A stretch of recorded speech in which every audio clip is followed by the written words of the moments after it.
নমস্কার, আমি স্বাতী দিল্লি থেকে। কেমন আছেন সকলে? আশা করি ভালোই আছেন। এখন শীতের মৌসুম চলে এসেছে, চারিদিকে তাজা তাজা সবজি পাওয়া যাচ্ছে। ক্ষেত থেকে একটা ফুলকপি এনে বলল পরোটা তৈরি করতে। গোবি পরিষ্কার করে নিয়েছি, চাটনির জন্য নিয়েছি টমাটার, কাঁচা লঙ্কা, ধনিয়া, আদা, সব কিছু পরিষ্কার করে ধুয়ে কেটে নেব।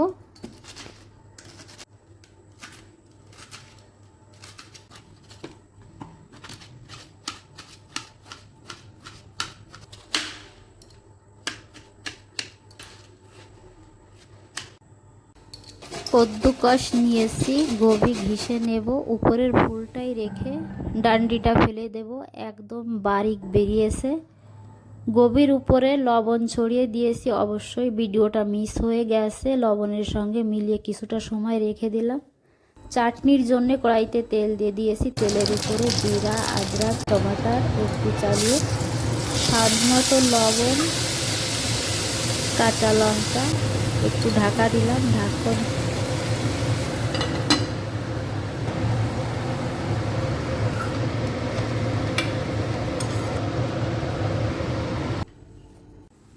ধনিয়া পাতা মিলিয়ে গ্যাস অফ করে ঠান্ডা করার জন্য রেখে দিলাম। গোবি থেকে পানি বের করে নিলাম, একদম ঝুরঝুরা তৈরি হয়েছে। মশলায় দিলাম লাল মির্চি পাউডার, গরম মশলা পাউডার, ধনিয়া পাউডার, কাঁচা লঙ্কা, আদরক, কালারের জন্য হালকা হলুদ, মিলিয়ে তৈরি করে নিলাম।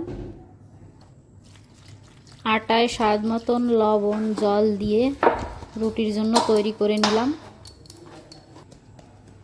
আটা ঢাকা দিয়ে রেখে দিলাম। টমাটার, ধনিয়ার পাতা ঠান্ডা হয়ে গেছে, মিক্সিতে দিয়ে দিলাম হালকা কাঁচা জিরা, একটু সরষের তেল। চাটনি তৈরি হয়ে গেছে।